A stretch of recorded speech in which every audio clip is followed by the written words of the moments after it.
Okay, so our topic, as we saw today, is that we are going to find out who our true influencer is in this world. और आज का हमारा topic ये है कि हम ये जानेंगे कि इस दुनिया का सच्चा प्रभावक कौन है। So the definition, the dictionary definition says the power to shape someone's decisions, desires or direction. Dictionary जो बताता है वो यह बताता है कि प्रभाव की सच्ची परिभाषा यह है किसी के निर्णय, इच्छाओं और जीवन की दिशा को आकार देने की शक्ति। Yeah, so have we understood what the term influence means? तो क्या हमें ये पता चला कि प्रभाव शब्द का असली अर्थ क्या होता है? Even by just watching someone, just by observing someone, unconsciously that can make a change in your entire life. जब हम किसी को देखते हैं और सिर्फ देखने से ही, सिर्फ उन्हें गौर से देखने से ही हमारे भीतर मन में हमें ये पता नहीं होता कैसे, लेकिन हम उससे प्रभावित होते हैं। And so today we're going to look, I've noted down a few points, and we're going to look at these few points on how we can focus ourselves to see who are true influences. तो आज मैंने कुछ points बनाए हैं जिसके द्वारा हम देख सकें कि हमारा असली प्रभावक कौन है। There's one person whose influence, if we get influenced by, it will save us. It will do so much good to us.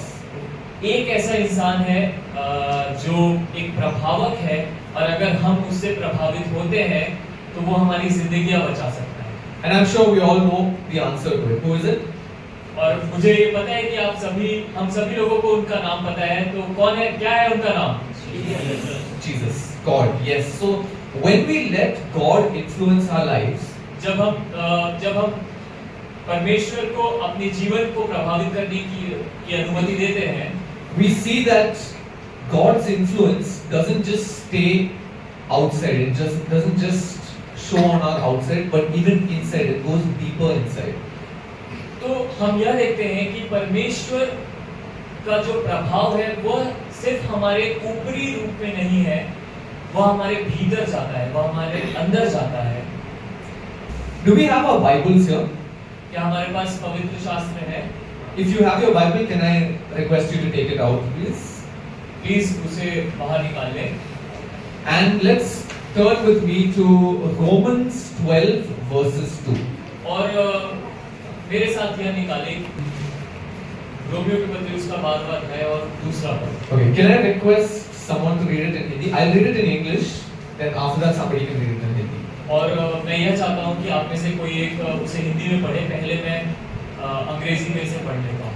So it says, Romans chapter 12 verse 2 says, do not conform to the pattern of this world, but be transformed by the renewing of your mind. Is anyone ready to read? आप में से कोई पढ़ना चाहेगा? और इस संसार के सदृश न बनो, परंतु तुम्हारी बुद्धि के नए हो जाने से तुम्हारा चाल चलन भी बदलता जाए, जिससे तुम परमेश्वर की भली और भावती और सिद्ध इच्छा अनुभव से मालूम करते रहो। Exactly. So what this says is, don't go by what the world is doing. तो यह कहता है कि दुनिया के मार्ग पर मत चलो। Because when the world leads you, you will always go in what the world feels is right. तो अगर आप दुनिया के मार्ग की ओर चलोगे, दुनिया के मुताबिक चलोगे, तो आप हमेशा ऐसे जाओगे कि जो दुनिया को सही लगता है, आप सिर्फ उसी मार्ग पर चलोगे। But that's not always the best way to go. Sometimes God tells us to go against the flow. लेकिन वो हमेशा ही एक अच्छा मार्ग नहीं होता। कई बार परमेश्वर हमें प्रभावित करता है कि हमें दूसरा मार्ग लेना चाहिए। So I want to ask this question. I don't want you all to answer this, but I want you all to just think about this question. तो मैं आप सभी लोगों से यह पूछना चाहता हूँ, मैं ये नहीं चाहता कि आप जवाब दें, लेकिन इस बारे में सोचें। What is shaping your habits and your thoughts every day? आपके आदतों को और आपकी सोच को क्या चीजें प्रभावित करती है और क्या चीजें आकार दे रही हैं? I just want you all to think about it. Don't have to answer to anyone. Just think about it and keep it in your mind. मैं यह चाहता हूँ कि आप सिर्फ अपने मन में ये बातें रखे, अपने मन में सोचे, इस पर जोर दे और किसी को आंसर ना करे, लेकिन अपने मन में ये बातें सोचे। The second point is influence can be temporary or eternal. और दूसरा पॉइंट यह है कि जो प्रभाव है वह अस्थायी भी हो सकता है और अनादि भी हो सकता है। Can I request you all to open your Bibles to Isaiah chapter 40 verses 8? क्या आप सभी अपने पवित्र शास्त्र से ईसाया उसका 40वां अध्याय और 8वां पद खोलेंगे? I'll read it in English and someone else can read it in Hindi. मैं इसे इंग्लिश में पढ़ता हूँ और कोई आप में से हिंदी में पढ़ सकता है। It says in Isaiah 40 verse 8, the grass withers and the flowers fall, but the word of God endures forever. Can somebody read it in Hindi? घास तो सूख जाती है और फूल मुरझा जाता है, परंतु हमारे परमेश्वर का वचन सदैव अटल रहेगा। Exactly. So what this says is there can be multiple things that happen in our life. और यह कहता है कि हमारे जीवन में बहुत सारी चीजें हो सकती हैं। We can become the richest person in the world. हम दुनिया के सबसे अमीर इंसान बन सकते हैं। We can lose everything that we have in this world. हम सब कुछ गंवा सकते हैं इस दुनिया में। But one thing that will remain a constant लेकिन एक ऐसी चीज है जो निरंतर एक जैसी रहेगी, is the word of God. वो परमेश्वर का वचन है। And this word of God is not, it doesn't get updated every year. और जो ये परमेश्वर का वचन है वो हर साल नया नहीं होते जाता है। But it's way older. The Bible, that is the word of God, has been present since the beginning of time. The word of God has been present. तो जो परमेश्वर के शब्द है, जो बाइबल है, जो वचन है, वो आदि काल से है, जब से दुनिया की शुरुआत हुई। And if you look at it from that time, it has been, if you read in the Bible, it has been solving people's problems. और उस पुराने वक्त से अगर आप देखेंगे तो ये लोगों के जीवन को ठीक करता जा रहा है, ये लोगों की परेशानियों को ठीक करता जा रहा है। And now every year, just as I said, it doesn't get updated. और जैसा कि मैंने आप लोगों को बताया कि हर साल ये नया नहीं होते जाता, ये वही है। It's the same from then, yes, ये वही है. And we can see that it is applicable even today in our lives. और हम ये देख सकते हैं कि ये आज भी हमारे जीवन में ऐसा ही काम कर सकता है। When we have problems in our life, if we look to the Bible, we will find the solution. और अगर हमारे जीवन में कुछ ऐसी परेशानियां हैं और हम पवित्र शास्त्र की ओर देखते हैं तो ये तय है कि हमें उसका सॉल्यूशन मिलेगा। So our decision today should be, तो हमारा आज ये निर्णय होना चाहिए, do I want to be influenced temporarily or eternally? क्या हमें प्रभाव जो है हमारे ऊपर अस्थायी होना चाहिए या हमेशा के लिए होना चाहिए? And again, I want you all to ask yourselves a question. Don't have to answer it. और मैं फिर से आपसे एक बार या सवाल करना चाहता हूँ, आपको जवाब देने की जरूरत नहीं है। Ask yourself, am I following the trends that are here today and gone tomorrow?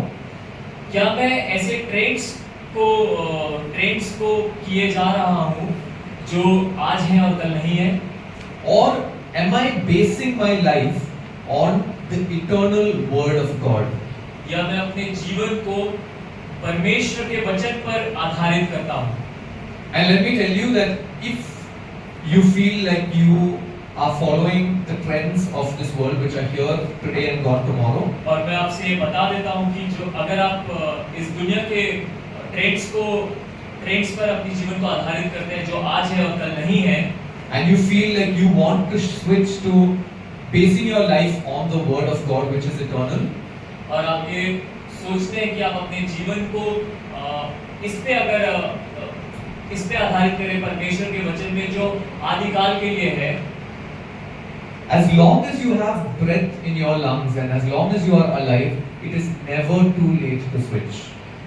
जब तक आपके लंग्स में सांसें हैं और जब तक आप जिंदा हैं, ये वचन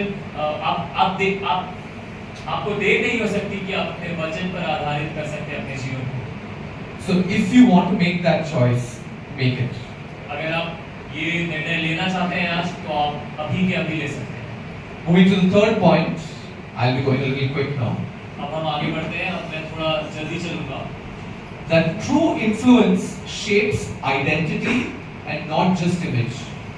जो सच्चा प्रभाव है वह केवल छवि नहीं बल्कि हमारी पहचान को भी आकार देता है। And so to look good, go to any heights. I will do anything, but I have to look good when people look at me. तो अच्छा दिखने के लिए लोगों के सामने सोशल मीडिया ये कहता है कि किसी भी हद तक चले जाओ, सिर्फ और सिर्फ अच्छा दिखने के लिए लोगों के सामने।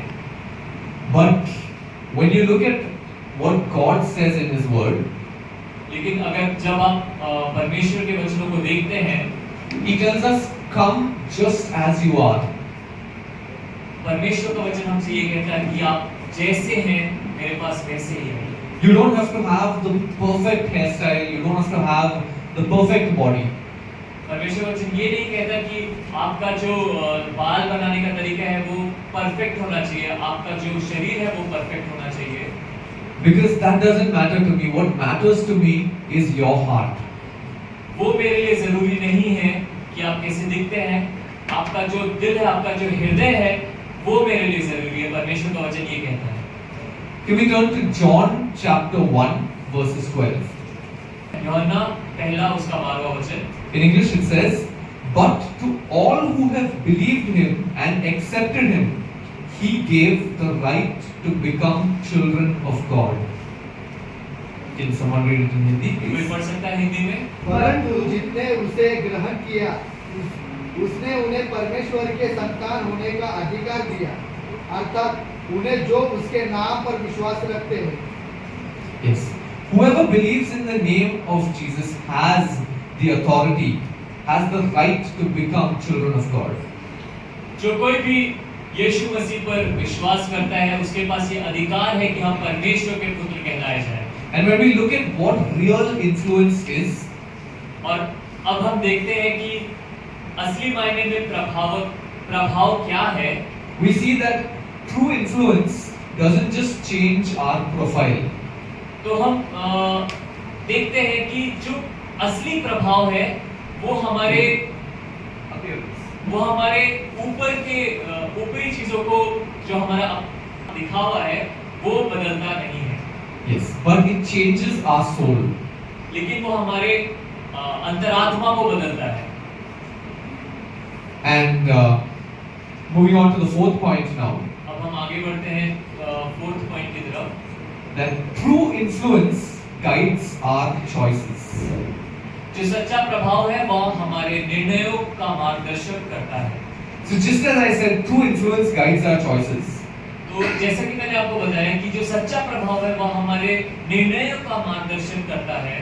Sometimes we see videos of these influencers who go for vacations. कई बार हम ऐसे प्रभावकों को सोशल मीडिया पर देखते हैं कि जो लोग छुट्टियां मनाने जाते हैं, They go to Switzerland, they go to Europe, वो यूरोप जाते हैं, वो स्विट्जरलैंड जाते हैं, and there when they post their videos, they might be eating a normal roti, but they eat it with spoon and fork. तो वो वहाँ जाकर भले ही एक नॉर्मल रोटी खाते हैं, लेकिन वो वहाँ जाकर कांटा और चम्मच लेकर खाते हैं। But what does that do to us? Oh, that looks so fancy, that looks very civilized, so I'm also going to do it. लेकिन वह हमारे दिमाग में क्या प्रभाव करता है कि वो कितना अच्छा दिख रहा है, कितना सुंदर दिख रहा है, अब मैं भी ऐसे ही खाऊंगा, मैं भी ऐसे ही चलूंगा।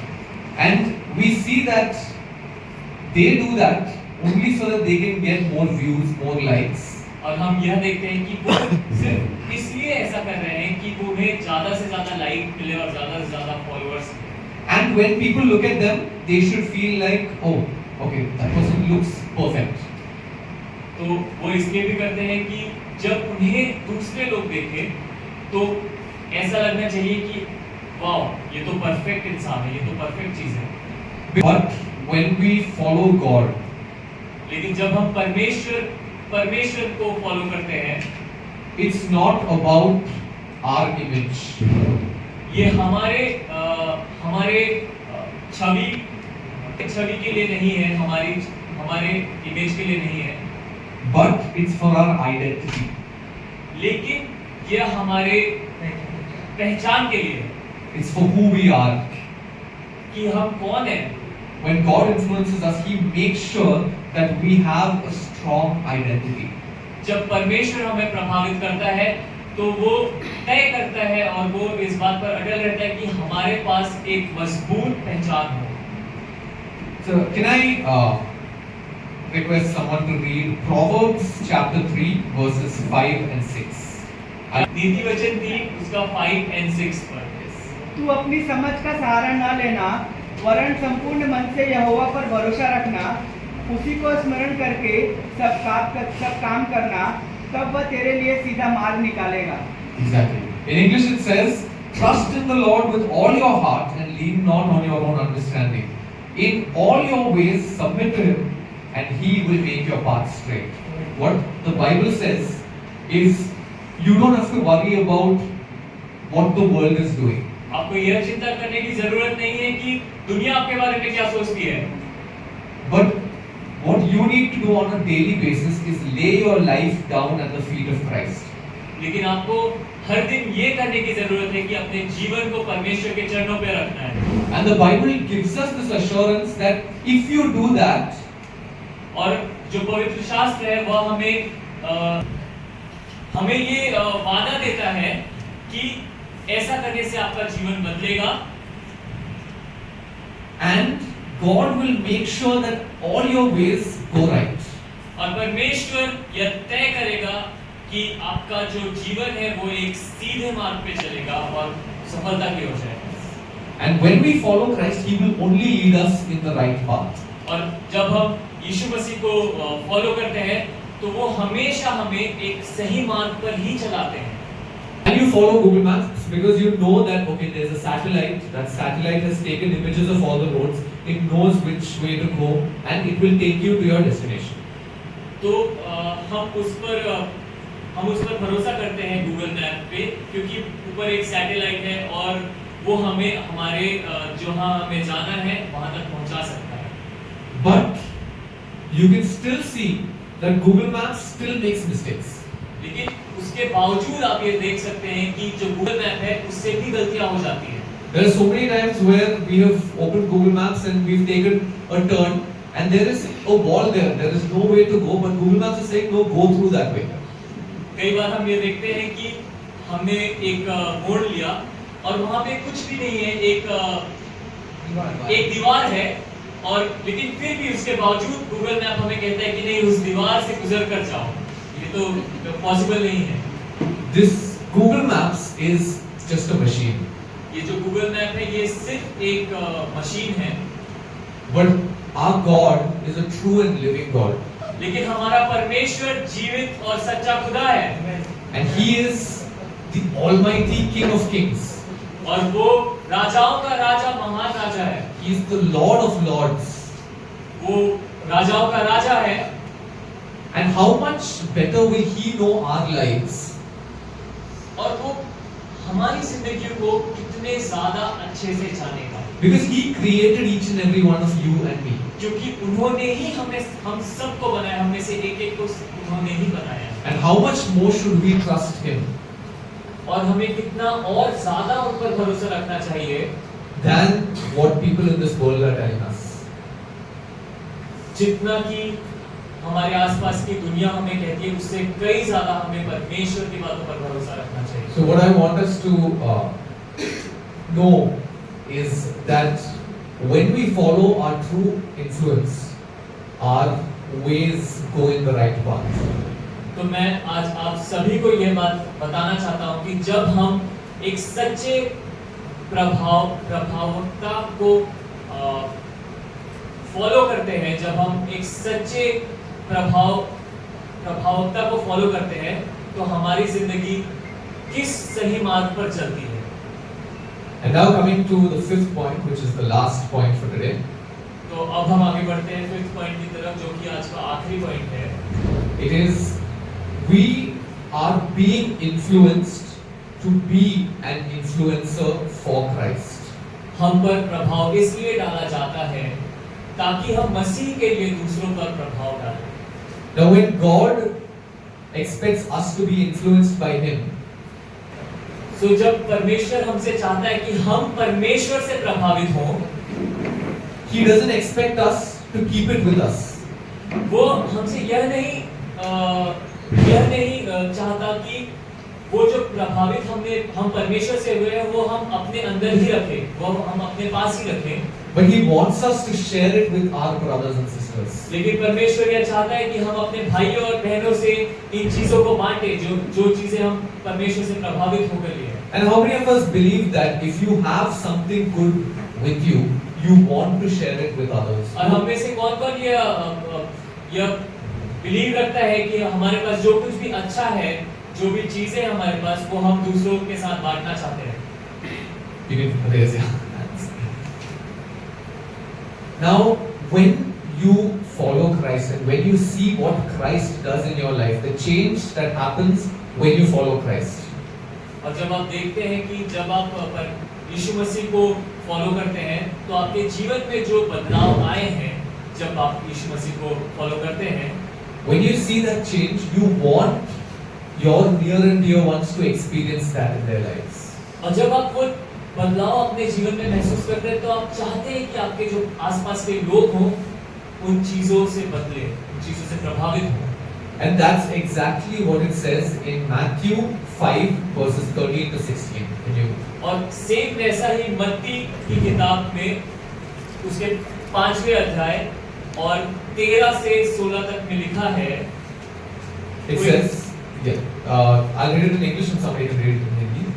It says, "You are the salt of the earth, but if the salt loses its saltiness, how can it be made salty again? It is no longer good for anything, except to be thrown out and trampled underfoot. You are the light of the world. A town built on a hill cannot be hidden. Neither do people light a lamp and put it under a bowl. Instead, they put it on its stand, and it gives light to everyone in the house. In the same way, let your light shine before others, that they may see the good deeds and glorify your Father in heaven." Can someone read it in Hindi?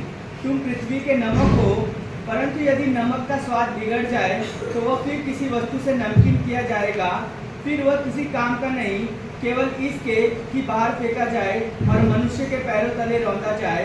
तुम जगत की ज्योति हो।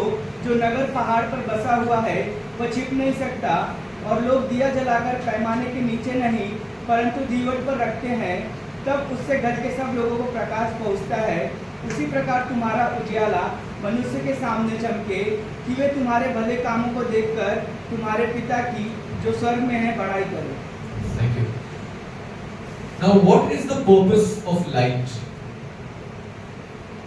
जो रोशनी का है, purpose वो क्या है? रोशनी का इस्तेमाल क्या है? रोशनी का जो उजाला। मूल रूप, Yes, to brighten a place, to show direction. Now, if you come to this hall at midnight and there's no light here, how will you be able to move around the hall? जब आप अगर रोशनी नहीं है तो आप अगर आएंगे तो आप कैसे मूव कर पाएंगे?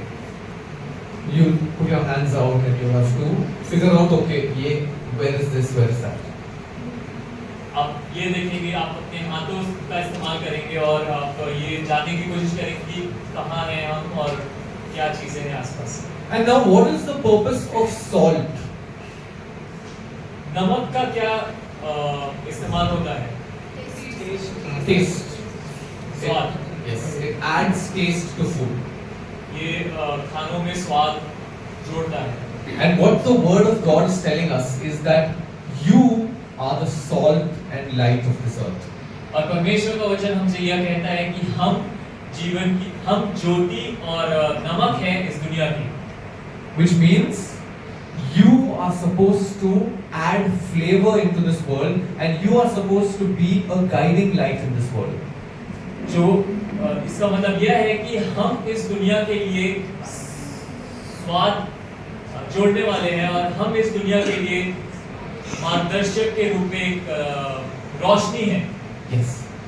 But now, as the Bible says, you are the light, you are the salt and the light. और जैसे कि बाइबल में लिखा है कि आप लोग ही नमक और रोशनी हैं। It doesn't mean that you look at your brother or your sister and say, no, it's saying you are the light, I will live my life the way I want. आप ऐसा नहीं कह सकते कि अपने भाइयों को कि नो आप ही रोशनी है, मैं अपना जीवन जैसे चाहूंगा वैसा बिता सकता हूँ। The Bible is talking to us saying, you are the salt and the light. It's telling, it tells me that others, you are the salt and the light of this world. Bible हमें हमारे बारे में कहती है, ना कि हमारे सामने वाले के बारे में कि आप हैं। ये हमारे बारे में कहते हैं कि हम इस दुनिया के नमक और रोशनी हैं। And I just want to say this with this last point, that the world does not need more influencers. और मेरा ये आखिरी पॉइंट यह है कि मैं आपसे कहना चाहता हूँ कि जो दुनिया है उसे और भी ज्यादा प्रभावक लोग नहीं चाहिए। If you are on your way to becoming an influencer, great job. I am not telling you to abandon that. अगर आप इस पड़ाव पर है कि आप एक प्रभावक बनना चाहते हैं, ये अच्छी बात है, मैं आपको वहाँ रोक नहीं रहा। But make that your path to becoming a kingdom influencer. लेकिन अगर आप प्रभावक बनना चाहते हैं तो मैं आपसे आग्रह करना चाहता हूँ कि उस रास्ते को ऐसा चुनिए कि वो परमेश्वर के राज्य के लिए कुछ काम आने पाए। And so in conclusion, I'd just like to say that we are not called to be just another person in this world. और आखिरी में मैं आपसे ये कहना चाहता हूँ कि हम इस दुनिया में सिर्फ कोई एक आम व्यक्ति बनने के लिए, आम व्यक्ति रह जाने के लिए नहीं आए हैं। We are called to be ambassadors of Christ. हम परमेश्वर के लिए राजदूत बनने के लिए आए। Hallelujah. And there may be hundreds of thousands of people, there may be uncountable people in this world who have an opinion about your life.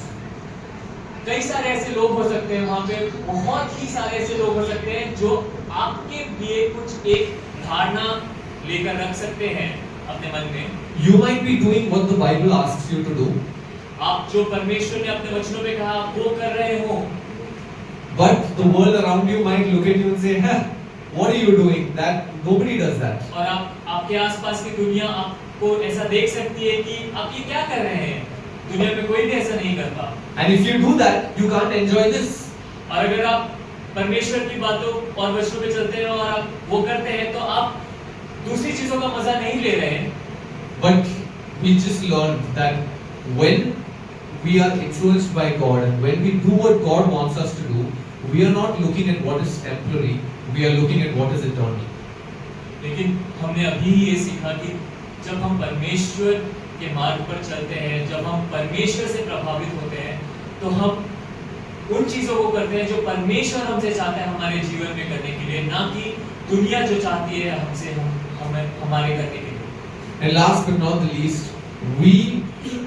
when we submit our lives to God, we will see that God will make everything straight in our lives. और आखिरी बात यह है कि जब हम अपने जीवन को पूरी तरीके से परमेश्वर को देते हैं, तो परमेश्वर हमारे जीवन को ऐसा बनाता है कि जो वो हमसे चाहता है जीवन में करने के लिए, ना कि जो हम चाहते हैं, पर जो परमेश्वर हमारे जीवन के लिए चाहता है। Yes, so we just recap on the points that we learned. The first one was influence shapes us more than we realize. हम सारे पॉइंट्स को एक बार फिर से देखेंगे कि जो प्रभाव है वह हमारी सोच से भी अधिक हमें आकार देता है। The second is influence can be temporary or eternal. और दूसरा पॉइंट ये है कि प्रभाव अस्थायी भी हो सकता है और शाश्वत भी। The third was true influence shapes our identity, not just our image. सच्चा प्रभाव केवल हमारी छवि नहीं बल्कि हमारी पहचान को आकार देता है। Fourth one is that true influence guides our choices. सच्चा प्रभाव हमारे निर्णयों का मार्गदर्शन करता है। And the last point that we just saw is that we are influenced so that we can be influencers for Christ.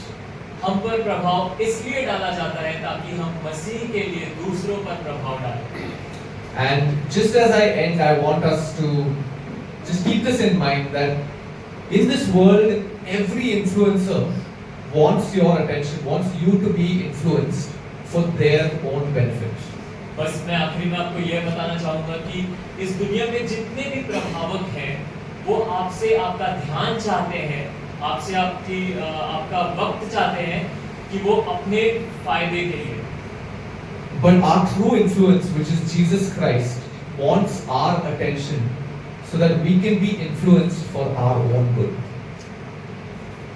लेकिन जो हमारा सच्चा प्रभावक है यीशु मसीह, वह हमसे हमारा ध्यान चाहता है, उनसे प्रभावित हुए हमारे अपने स्वार्थ के लिए, हमारे अपनी अच्छाई के लिए, हमारी अपनी अच्छी चीजों के लिए। So just as I said earlier that it is never too late to take that step of faith and make Christ our influence.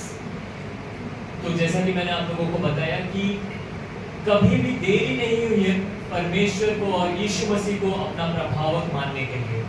And I can assure you that when you do that, you will see that your life is you lay it down at the feet of Christ and it will all fall into place. और मैं आपसे यह वादा करता हूँ कि आपके ऐसा करने से, अपने जीवन को परमेश्वर को देने से, आपके जीवन में जो कुछ भी चल रहा हो वो हर एक चीज सही जगह पर आ जाएगी। Thank you all so much. I'll end it.